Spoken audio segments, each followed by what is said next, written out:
Corruption is the abuse of public power for private gain that is very relevant today in the country, even way back.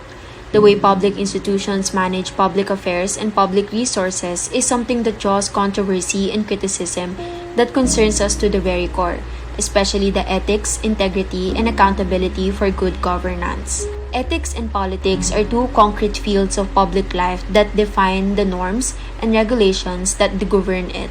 It immerses the individual in a space of dialogical and propedeutic formation, allowing people to find their place in the city. The government is for its citizens. It needs to work for each one of us. When examining leadership authority, it is common to find negative examples of when authority has resulted in undesirable outcomes. The main cause of corruption is the failure of governance. Poor governance can lead to unethical practices in order to cut corners or inflate earnings. People in positions of authority continue to create headlines all around the world for their unethical activities.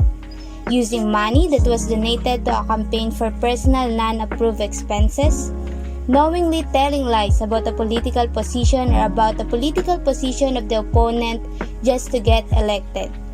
These are just some of the many different examples of unethical behavior that could occur.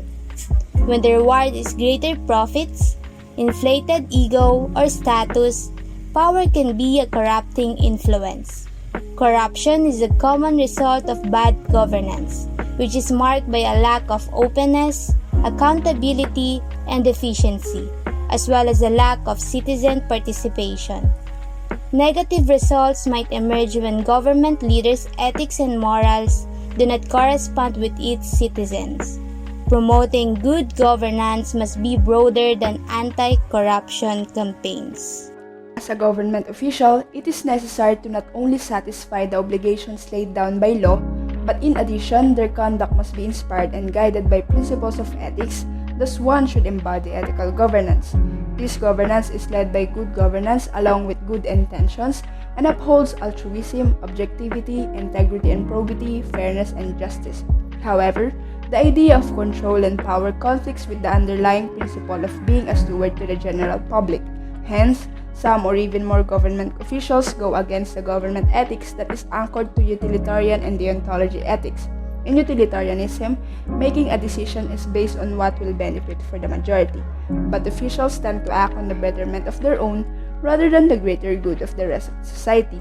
On the other hand, deontology identifies one's duty and acts accordingly to it, but officials do not act with respect to their duties to serve and protect people for their welfare and development.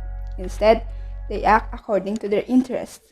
As a result, both the defiance hinders our quest to prosperity and equity. Evidently, a small misbehavior on the part of these officials can do a vast amount of harm. Our government affects our lives so directly that we cannot be content with merely a moderately decent level of behavior on the part of our public officials. That is why we must seek for ethical leaders, because prior to the idea of Confucius, righteousness is the foundation of good governance and peace. The 2022 elections are closer than you think. In less than a year, the voters have the right to choose who will be the best candidate for the job, and it's your time to rise up and make sure your voice is heard. Now, more than ever, registration has been easier, especially with the online registration opening up. So for those who just turned 18 or haven't registered yet, go to the link here. Or if you can go to your city's Comelec office, please register now. Voters' education is also a thing we should promote, where we educate the people about their rights, what impact their vote has, educating them with the candidates, their background and credentials, and their stances on relevant topics to make sure that they're making the best choice, not only for them but for the country as a whole. Make your morals and values be the one who helps you decide on who would be the best person that would lead us to a more ethical country. Still, it all boils down to what we call the unethical use of power, and not just by the leaders, but also by the people under it. What we believe is that these people being elected view these as an opportunity to be above others and to have the power to be free to do whatever they want instead of looking on it as an opportunity to serve and to improve the lives of the people. However, the people as voters may also have their share of the blame. It is not their fault that they gave their vote to politicians who appear good at first and only at the first, especially in campaign periods, because that is the purpose of a campaign period. But it is their fault for taking anything at face value instead of looking deeper into who they want to vote for.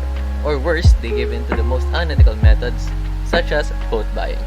At the end of the day, both the leaders and the citizens have their own power in their own persons to use, and such power, no matter how small it is, should always be used with responsibility. And that is about everything we want to say regarding the matter. Thanks for watching and have a good one. My name is Lyndon C. Marcelo. I am Denise Angela B. Francisco. I am Venus B. Dispo. I am Valerie Catapang. And I am Andrea Gail Alim. Thank you for listening.